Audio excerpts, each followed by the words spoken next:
Migrante, May Kakampi Ka. Programang magtataguyod, kikilala at magbibigay halaga sa mga babae, ina, asawa, kapatid at anak na nakipagsapalaran sa ibayong dagat sa adhikaing mapabuti ang kalagayan ng kanilang mga mahal sa buhay. Babaeng Migrante, May Kakampi Ka. Programang hatid ay makabuluhang pagsasabula, talakayan at impormasyon. Handog sa inyo ng kapisanan ng mga kamag-anak ng migranteng manggagawang Pilipino. Babaeng Migrante, May Kakampi Ka.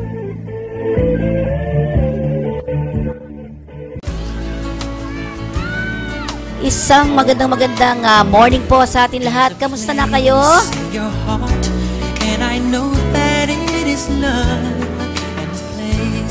At syempre, I hope na masaya na naman tayo. At syempre, lagi natin kailangan na maging masaya tayo. Kung babalikan natin po yung nakaraang Sabado, maganda yung ating maganda yung ating mga kwentong babae, kwentong migrante nung nakaraan. Nakarelate ba kayo mga kakampi ko? And I hope may mga aral tayong nakuha mula doon sa mga storya. At huwag nating sikapin natin na huwag po tayong maloko, di ba? Napakarami ngayon ng manluloko. At syempre, kung walang maluloko, walang manluloko. Marami ang napapahamak araw-araw dahil sa mga illegal recruiter. Recruiter na walang lisensya sa POEA. Sunod-sunod na paniningil. Ilan lamang sa mga senyales na ito ay illegal.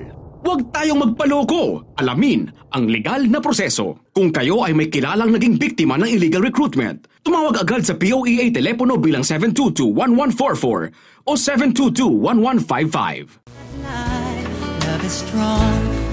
At para sa ating mga kakampi, mabuhay tayong lahat ang Agosto, no? Agosto ngayon, ay ito ay panahon na kung saan dapat tayo magkaroon ng iba't ibang edukasyon para sa trafficking. Alam niyo ba yung human trafficking?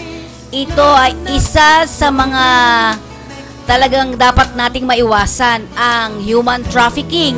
Dahil alam natin na napakahirap ito. Alam niyo ba, noong mga nakaraang panahon ay napakarami ng ating mga OFWs na patungo sa Japan bilang entertainer. Sa sobrang dami yan po ng mga nakaraang mga panahon. Pero dahil nga sa tayo ay inassess, no? Parang ganon. At tayo inilagay sa Tier 2 and 3 na kung saan ay biglang natigil o ipinatigil muna ng ating pamahalaan ang pagpapadala ng mga entertainers dyan sa Japan.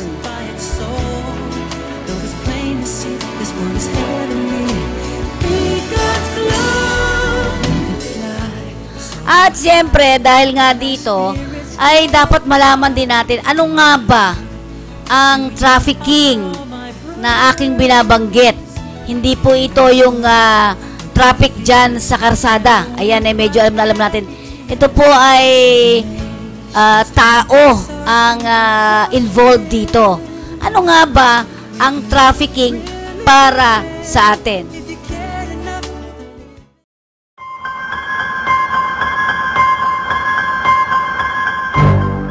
Trafficking ay tumutukoy sa pag-recruit, pagbiyahe, pagkupkop o pagtanggap ng mga tao upang sila ay pagsamantalahan sa loob o labas ng Pilipinas. Gaya na lamang ni Annie, isang biktima ng illegal recruiter na pinangakuan ng magandang trabaho at mataas na sweldo. Ngunit pagdating sa bansang Brunei ay pinagsamantalahan lamang ito ng kanyang amo.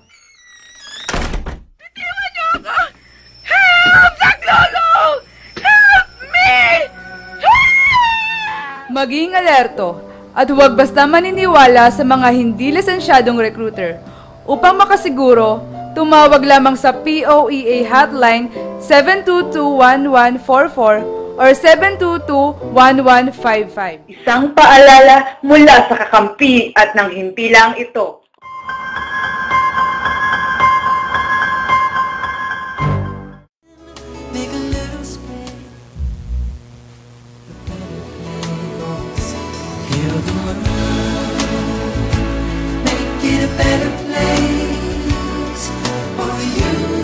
At ngayon, bago tayo magdiretso sa ating programa, ay isa munang paalala mula sa ating himpilan.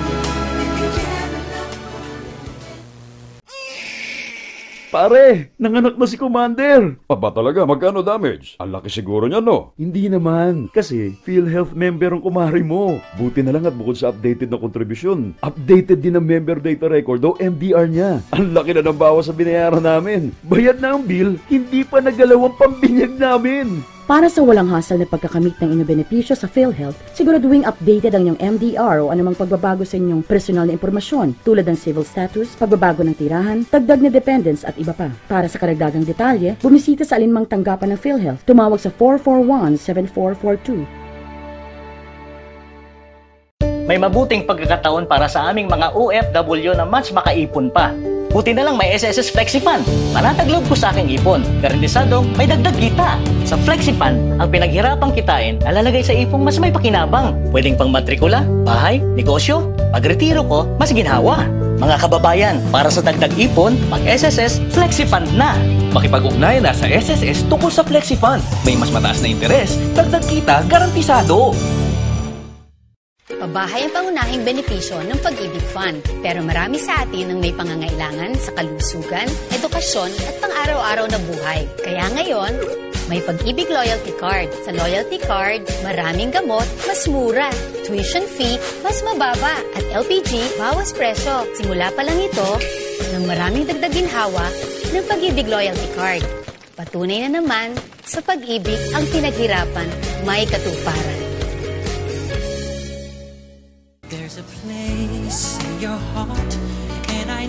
Okay, balik tayo sa ating programa mga kaibigan at sa ngayon ang kakampi at ang ilang pang mga organizations na kasama natin ay nakikisimpatya naman, no, 'di ba? Doon sa nangyari ng pagsabog nitong nakaraan dito sa Bangkok, sa Thailand, ano po.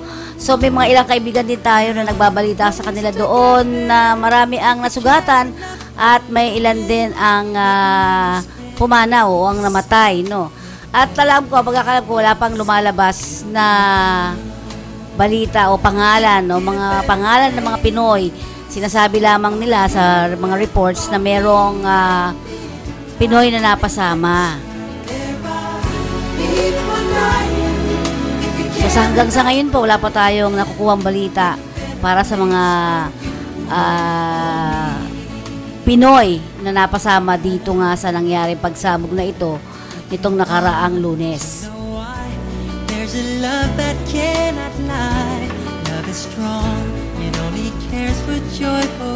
At muli, wala rin naman tayong nakita, no, yung ultimong ang palasyo ay nagkukundina din doon sa nangyaring pagsabog na ito. Kaya sinasabi nga nila na tayo, mga Pilipino, ang buong Pilipinas, siguro ang buong mundo na rin ay kinukundina ang mga ganitong klase ng terorismo. So, sana nga ay hindi na to mangyari pa muli, ano, at siyempre napakalapit sa atin ang puso natin ay napakalapit din dyan sa Thailand dahil ang inyong lingkod ay ilang beses din nakabalik-balik dyan. Ang tingin natin dyan, napaka-peaceful din ang lugar na yan, lalo na doon sa pinangyarihan na pagsabog ay talagang napakarami na mga Pilipino. Mga Pilipino mismo ay lakad-lakad lang dyan, no? Dyan yung pinaka-sentruhan ng mga pagpapasyal siguro, pag-window shopping. So, dyan nangyari nga yung pagsabog. Napuntahan na rin natin yan. At siyempre, ayon pa rin sa DFA, wala pa rin travel ban sa Thailand sa kabila ng bombing incident na nangyari. So, hanggang sa ngayon ay wala pa, no? Wala pang ipinalalabas na travel ban. Pero, syempre, sinasabi nga natin na kaugnay niya na balita, napaulat na isang Pinay ang kabilang sa mga namatay. Sana nga hindi naman, ano po. Pero, ang ating bansa, at syempre, kami po sa programang ito, sa Babaeng Migrante May Kakampi Ka, ay nagpapaalala sa inyo. At ganoon din naman ang ating pamahalaan na huwag kayong magpanik kasunod ng mga pangyayaring ganito, no? Huwag kayong mataranta at basta't umiwas muna sa mataong lugar, lalong-lalo na sa mga malls sa ngayon para iwas disgrasya tayo. At syempre, patuloy pa rin tayong makipag-ugnayan sa inyong mga pamilya at syempre sa mga Filipino community, sa mga lugar kung nasaan kayo. Yan. At kung wala naman kayong gagawin pa sa labas, manatili muna tayo sa ating mga bahay dyan sa Thailand. At ang alam natin, may 2 tauhan ng embahada ang nakipag-ugnayan pa sa mga otoridad ng Bangkok para maberipika kung may mga talagang nadamay na kababayan natin sa pagsabog na ikinamatay ng 27 katao at marami pang mga sugatan. Yan. At sana nga ay wala nang mangyaring ganito, ano po. At itong nakaraang linggo na ito, no, nitong Tuesday, nitong nakaraang Martes, nagkaroon naman ng signing. O yan, pirmahan ang 6 na government agencies. Ito yung pinagsama-sama yung 6 na government agencies. Ito yung Department of Foreign Affairs, Department of Health, Department of Labor and Employment, Department of Social Welfare and Development, DSWD yan, ano? Philippine Overseas Employment Administration, yung POEA, at itong Overseas Workers Welfare Administration. Sila pong 6 ay nagkaroon ng pirmahan. Ito daw po ay kauna-unahang pirmahan ng 3 ng sangay ng ating pamahalaan para itong mga ahensya na to kasi ang mga nagdi-deal o nagpo-proseso o sila yung humaharap, umaayos sa mga papeles ng mga overseas Filipino workers. Sila nga ay nagsama-sama para sa isang single document. Ayan malinaw yan. Very clear ang specific term ng sharing. Kung matatandaan po natin, lalo na yung mga may kaso, no? Minsan para tayong bolang pinagpapasapasahan ng mga ahensyang ito kung saan pupunta. So, nakakalungkot yung ngayon, yung mga ganitong klase. Kaya for the first time, sabi nila, nagsama-sama yung 6 na ahensya ng gobyerno para nga pag-usapan o meron silang kanya-kanyang trabaho. Yan. For example, ang Foreign Affairs Secretary Albert Del Rosario, ito na yung manual na nagre-recognize ng heroism, sakripisyo at kontribusyon ng mga Pinoy workers. Kaya sama-sama sila dahil alam nila na ang hirap ng isang OFWs.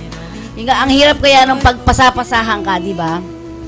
So dito may kanya-kanya silang trabaho. Kumbaga, tingnan natin, silipin natin ang DSWD Secretary Dinky Suliman.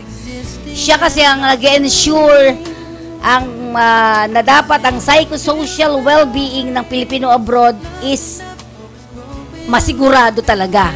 Yung dignidad niya, yung kanyang well-being, o ang buong pagkatao niya as a holistic na tao, di ba? May karapatan ng isang tao o isang Pilipino nagtatrabaho sa ibang bansa. Dapat ay maging maayos na yun. Ma-ensure nila na talaga namang maganda ang pakikitungo sa kanya o yung human rights na lang ng isang OFW sa ibayong dagat. Yan. Dapat masigurado yan ng DSWD na walang mga api, no? Ika nga. Ayan. So, may iba't ibang mga trabaho na nagagampanan itong 6 na ahensya na to. Kaya subaybayan pa rin natin dahil this is the first time nagsama-sama sila together. At sa manual na ito, sisiguraduhin na ang kapakanan at proteksyon ng mga OFWs ay sisiguraduhin ng 6 na ahensyang ito. And for that, dapat palakpakan natin sila, Allen.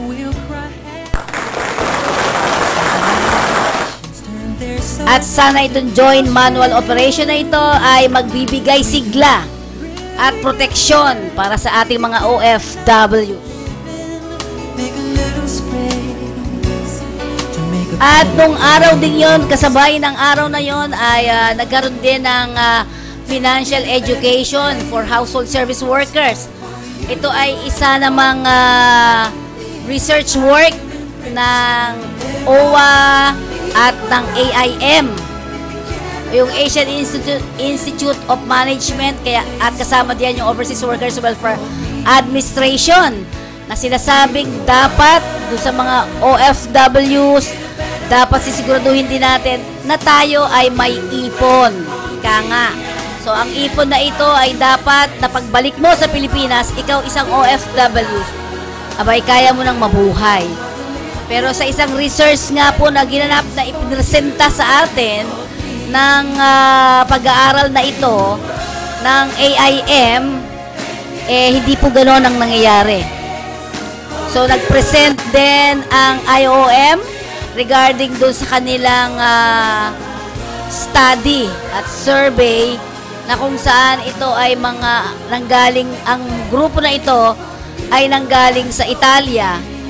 At dito, merong community na tayo ng Italy dyan sa may Mabini.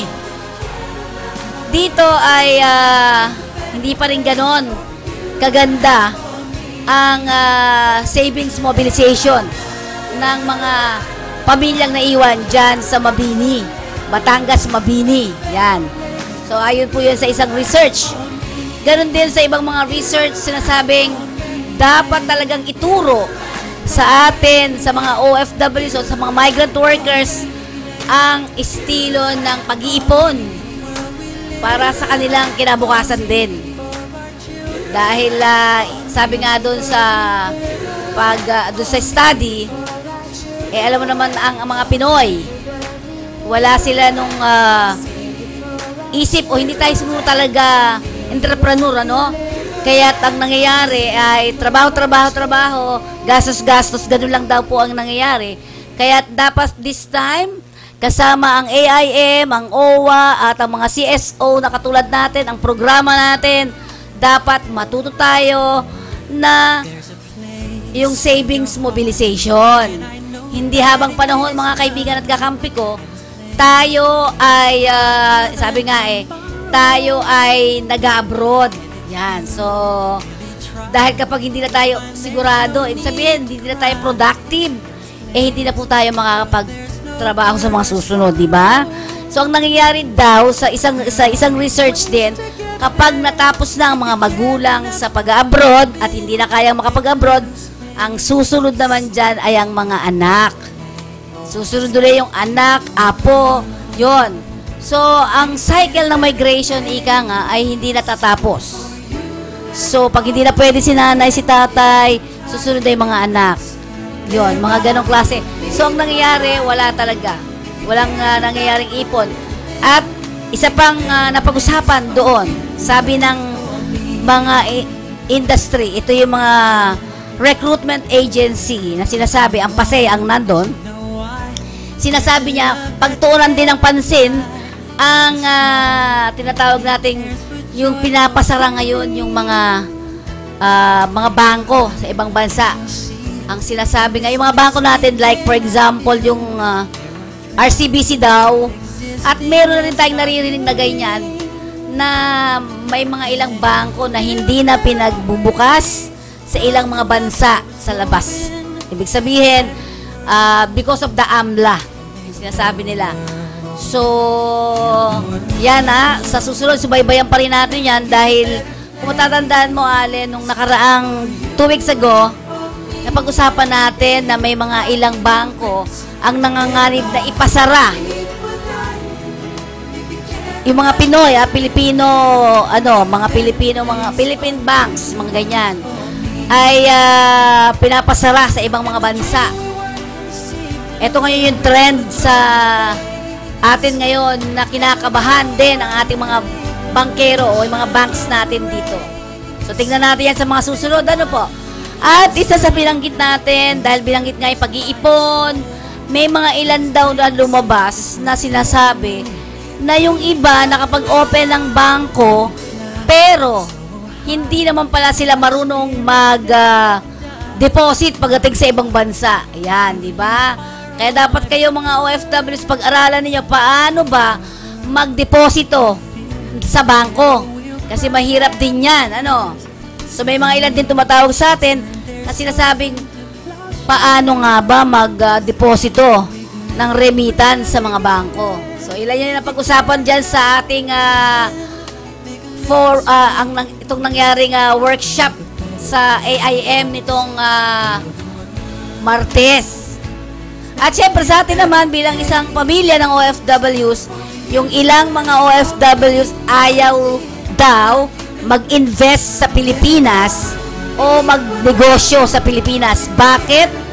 Dahil sa mahal ang permit to operate, mga lisensya, mahirap kuhanin daw lahat yan. Mahal ang mga paggawa o ng mga permit at mga lisensya o pagkuha ng mga lisensya sa mga munisipalidad natin, di ba? So, yung ibang mga OFW ay di umano ay ayaw nang mag-invest o ayaw magnegosyo sa Pilipinas dahil nga sa mahal ng mga permit, lisensya.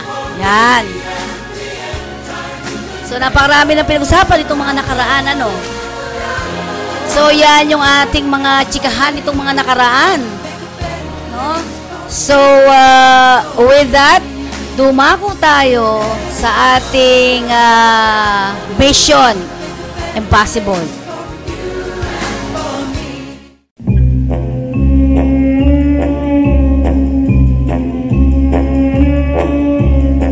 Kaano man kabigat, problemang legal may katapat dito sa Mission Impossible.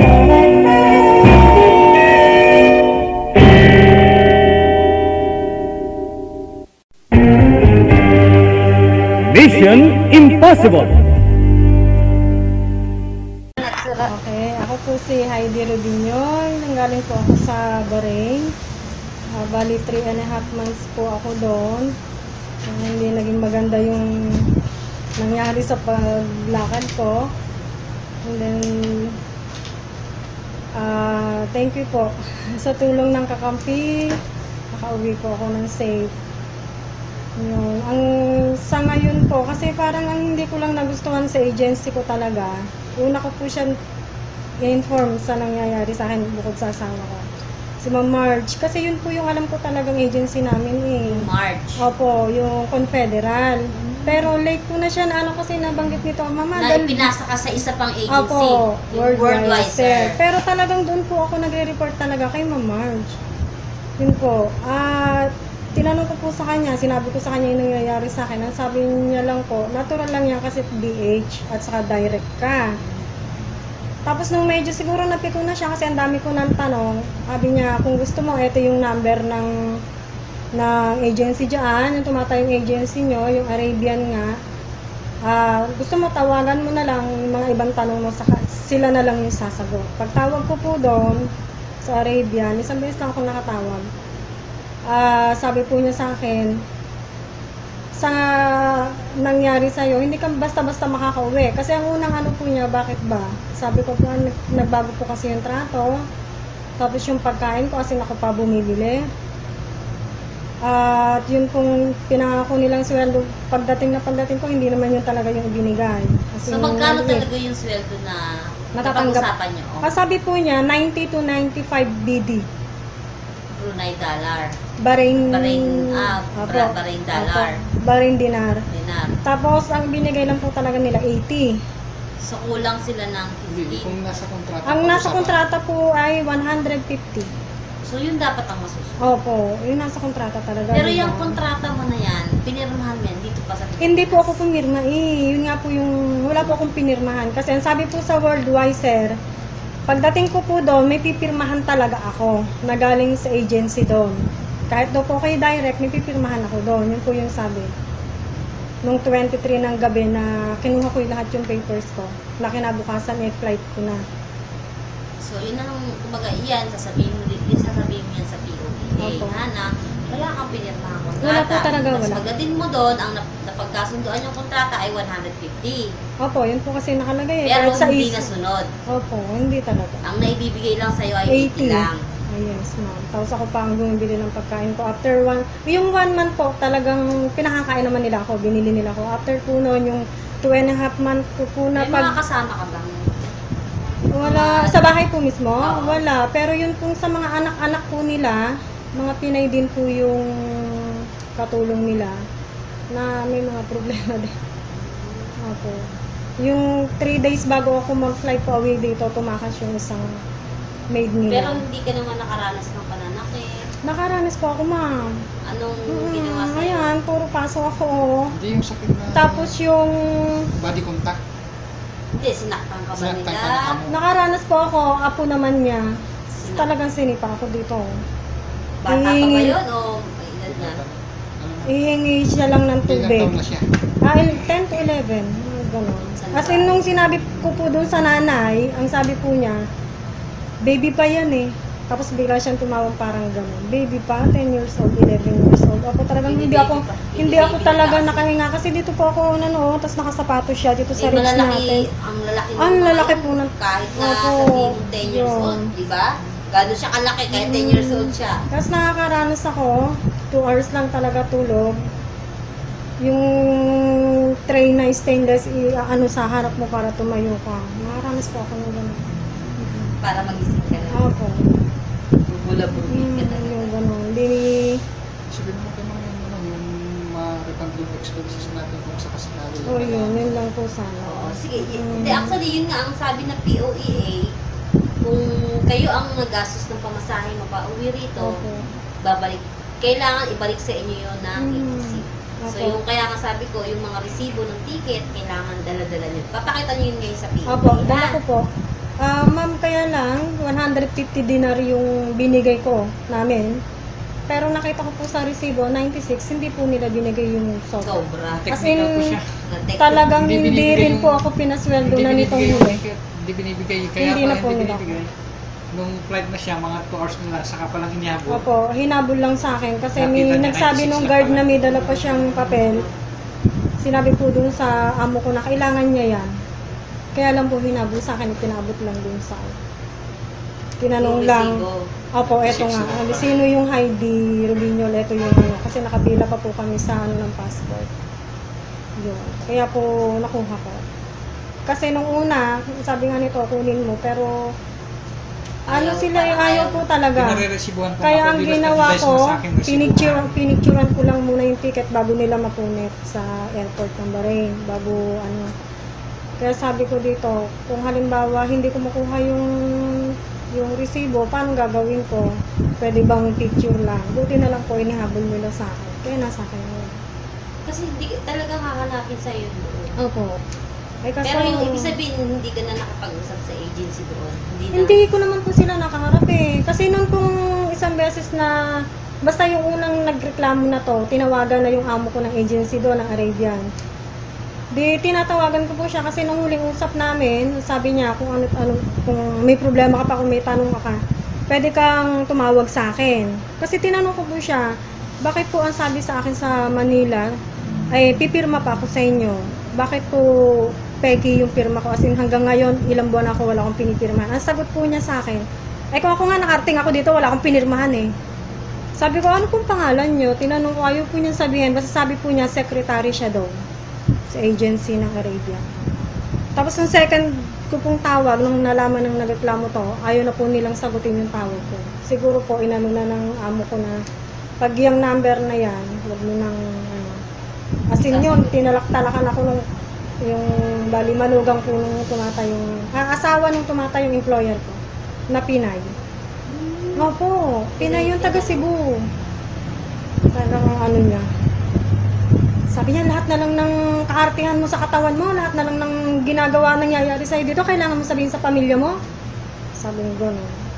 Eh ako naman po, talagang sinasabi ko, siya text sa akin, may mahal kasi ang ano doon, ang load. Kaya ako, chat lang ako sa anak ko. Hindi ko po ma-text dito. Basta ako anong ginagawa sa akin, anong pagigising ko lang ba, or kumain na ako, or ano, gano'n. Sinasabi ko po sa kanila para alam nila. Para kung halimbawa nga mag-report siya sa inyo or sa POEA, masasabi ko yung nangyayari sa akin. Pero nitong huli po, yung talagang, kasi 8 days po nilang inipit yung ano ko, ticket ko bago ako binili. Kung hindi pa po ito Yung tumawag po niya. Sabi ko, Papa, hindi ko na kaya. Halos 18 hours na ginamit na silang everyday. 16 to halos 18 hours na pinagtrabaho na. Opo, talagang dire-diretso. Halos kulang na lang yero, bubong nila ipalinis. As in, lahat ng kisame, lahat ng ano, taga pinalinis na po nila bago ako umalis. Lambot na ako kasi hindi po talaga ako pinakakain. Bawal na rin ako magpabili. Kasi nung mga... ka na. Opo, bawal magpabili. Nakalak talaga yung pinto. Tapos sinabihan niya yung nauutusan ko doon na wag akong ibili. Hindi po talaga ako makain. Tiyaga lang ako sa kamatis at sa tubig. Kaya sabi ko po dito, kung ako'y tatagal pa ng 1 week or 2 weeks pa dito, talagang hindi ko na kaya. Nalalambot na po ako talaga. Nangangatal yung buong katawan ko. Hindi ko na talaga kaya. Sabi ko kung hindi pa ako, sabi ko follow up mo kasi napakadali lang naman bumili ng ticket para abuti naman ng 8 days. Yun nga, ang ano doon, dahil nga sila na yung bibili ng ticket, di ba? Kaya ang yung employer na mismo ang may problema doon. Sila na yung nag-process ng ticket mo. Pero kung ikaw mismo yung bibili ng ticket mo, mas mapapadali sana. Opo, kaso nga hindi naman ako nakakalabas or ano. Tapos nung kinausap po nila ako, siguro mga 5 araw na sa kanila yung pera, sabi niya, ang masasakyan mo, hindi ka direct, sabi po ng isang anak. Mag-aano ka ng Oman. Pero malaman pa rin natin, sabi niya gano'n. Nagsalita po yung isang anak. Pero rinig ko kasi, hindi naman gano'n kalayo. Sabi niya sa akin, tanggapin mo na kung anong inaalok sa'yo, ha? Huwag ka nang umarte-arte dyan, kaysa abutin ka ng pagkamatay dito. Yun po yung sabi niya sa akin. Kaya sinabi ko agad dito sa mga to. Sabi ko gano'n yung sinabi sa akin, abutin daw ako ng pagkamatay. Mukhang iipitin pa ako dito. English? Opo, English siya, pero siyempre, naiintindihan ko naman po, mababaw lang naman yung pagka-English. Tapos yung ibang anak, kasi naghahagal pa ka na gano'n. Oh, gano'n po, naranasan ko. Nagtatawanan ka nila. Opo. Mission accomplished! OFW Headlines. Direkta, sariwa, napapanahon. OFW Headlines. Pinaalalahanan ng Philippine Embassy sa Kuwait ang mga overseas Philippine workers, lalo na yung mga nagsisilbing kasambahay.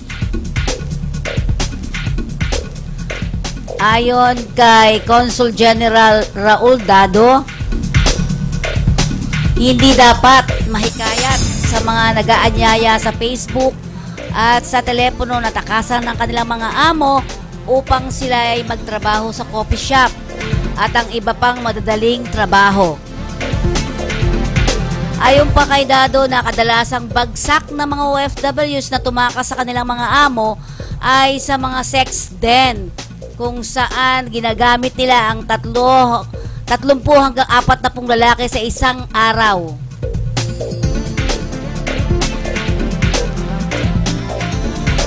Dagdag pa ni Dado, maraming raid na ang isinagawa ng embahada kasama ang Kuwaiti Police upang ma-rescue ang mga biktimang OFW. Samantala, pinayuhan nito ang mga OFW na kung may problema sila sa kanilang mga amo ay tumawag lamang sila sa kanilang ahensya o embahada upang sila na ang makipag-usap. Huwag anyang idaan sa pagtakas sa mga amo kung mababaw lamang ang dahilan upang maiwasang maging biktima ng sex den. Samantala, sa ilang mga balita pa natin, nangangamba ang isang ina sa hindi pag-uwi sa bansa ng anak nito kahit patapos na ang kontrata bilang overseas Philippine workers sa Jordan. Ayon sa ina ng OFW na hindi natin babanggitin na pangalan, sinabi nito na ngayon sanang Agosto ang inaasahan nitong pag-uwi ng anak sa bansa. Ayon pa sa ginang, nagtungo na rin ang kanyang anak sa ahensya nito, ngunit sinabihan lang daw siya na hindi siya matutulungan dahil tapos na ang kanyang kontrata. Sinubukan na rin daw ng ginang na tawagan ng recruiter ng kanyang anak, ngunit hindi ito makontak na. Samantala, nakahanda naman ang Overseas Workers Welfare Administration o Region 1 na magbigay ng tulong hinggil sa problema ng naturang Pinay worker, ayon sa Officer in Charge Rhoda Lee.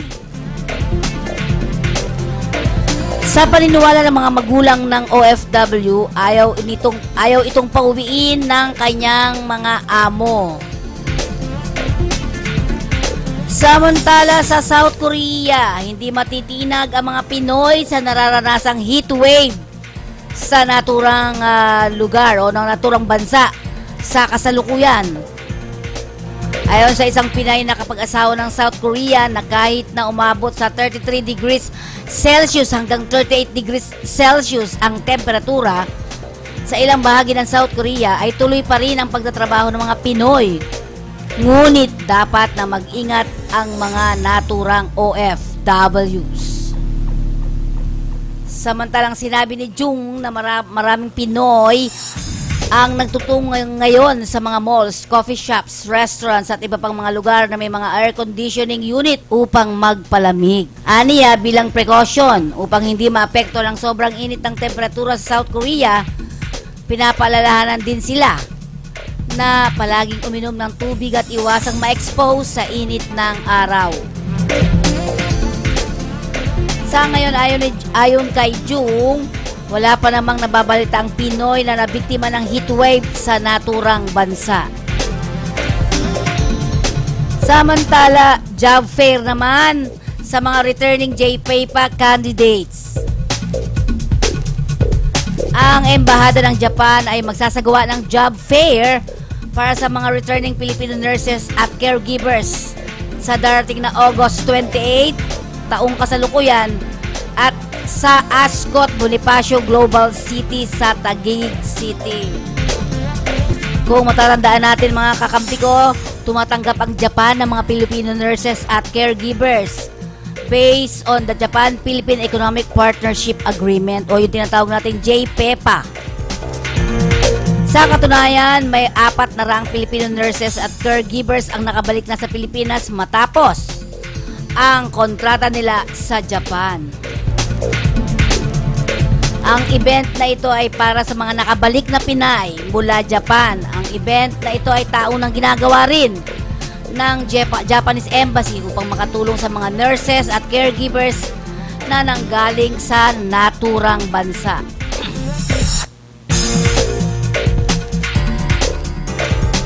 Kung nais niyong tumawag sa Japan Information and Culture Center o JICC, maaari kayong tumawag sa 551-5710 at 551-5784. Ang kanilang email address, press@ma.mofa.go.jp.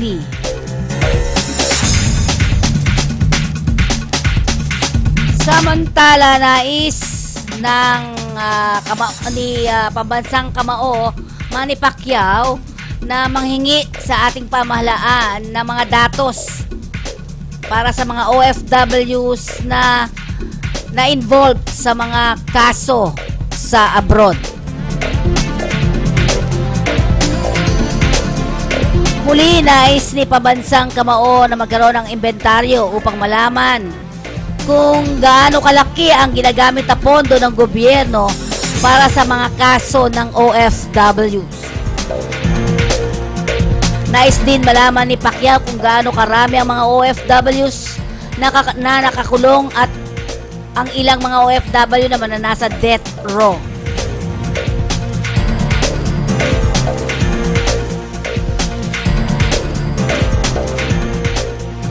Samantala, paalala natin sa ating mga kababayan na nasa Saudi Arabia in particular, employers o ang inyong mga employer ay hindi maaaring kuhanin ang inyong pasaporte. Sa lahat ng mga overseas Philippine workers sa Saudi Arabia, may karapatan kayo na kayo ang magtago ng inyong pasaporte. Maaari din ipagbigay alam ninyo sa otoridad ang mga ganitong kaso kung sa pilitang kinuha ang inyong pasaporte ng inyong employer. Yung nung nagtrabaho kayong una, mula sa port kinukuha na yung passport nyo? Oo. Automatic yung original passport, ha? Oo, pero pagdating namin, siyempre pag nasa opisina na, yung original passport ay kukunin nila at papalitan